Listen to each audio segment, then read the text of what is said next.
रक्षाबंधन की ढेर सारी शुभकामनाएं। रक्षाबंधन पर बहनें अपने भाइयों को अवश्य सुनाएं ये कथा। भगवान श्री कृष्ण से जुड़ी है ये कथा। अगर आप हमारे चैनल पर नए हैं तो जल्दी से लाइक शेयर सब्सक्राइब करके हमारे चैनल को सपोर्ट करें। कल रक्षाबंधन का पर्व है। इस दिन बहनें अपने भाई की कलाई पर राखी बांधती हैं। इस दिन बहनों की इस कथा को अपने भाइयों को सुनाना चाहिए। ये कथा भगवान श्री कृष्ण से जुड़ी है।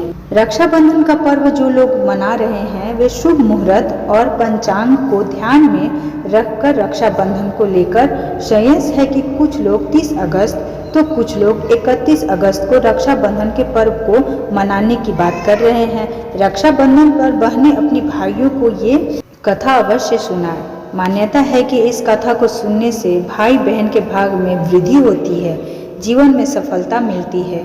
भद्र पड़ने के कारण इस दिन रक्षाबंधन को शुभ नहीं माना जा रहा है, इसीलिए उदय तिथि को ध्यान में रखते हुए 31 अगस्त को सुबह 7:05 तक रक्षाबंधन का पर्व मनाया जाएगा, क्योंकि राखी का पर्व बड़े ही शुभ नक्षत्र योग में मनाना चाहिए। रक्षाबंधन की कथा धर्मराज युधिष्ठिर के आग्रह पर भगवान श्री कृष्ण ने रक्षाबंधन की कथा सुनाई थी, जो इस प्रकार है।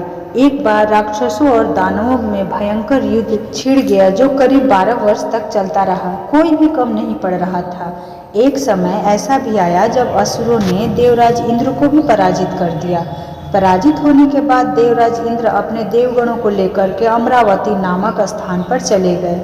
इंद्र के जाते ही दैत्यराज ने तीनों लोकों पर अपना राज्य स्थापित कर लिया। इसके साथ ही राक्षस राज ने यह मुनादी करा दिया कि कोई भी देवतागण उसके राज्य में प्रवेश न करे और कोई भी व्यक्ति धर्म कर्म के कार्यों में हिस्सा न ले। अब से सिर्फ राक्षस राज्य का ही प्रजा होगी। राक्षस की इस आज्ञा के बाद धार्मिक कार्यों पर पूरी तरह से रोक लग गई। धर्म की हानि होने से देवताओं की शक्ति क्षीण होने लगी। तब देवराज इंद्र देवगुरु बृहस्पति शरण ली और इस समस्या का हल निकालने के लिए कहा। तब देवगुरु बृहस्पति इंद्र को रक्षा सूत्र का विधान करने के लिए कहा। इसके लिए उन्होंने कहा कि रक्षा सूत्र का विधान पंचाल के अनुसार श्रावण मास की शुक्ल पक्ष की पूर्णिमा तिथि को शुभ मुहूर्त से ही किया जाना चाहिए।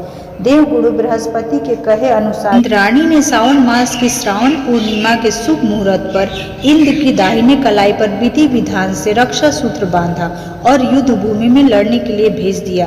रक्षा सूत्र यानी रक्षाबंधन के प्रभाव से राक्षस पराजित हुए और देवराज इंद्र को पुनः खोया हुआ राज्य और सम्मान प्राप्त हुआ। मान्यता है कि इस दिन से रक्षाबंधन की परंपरा का आरंभ हुआ।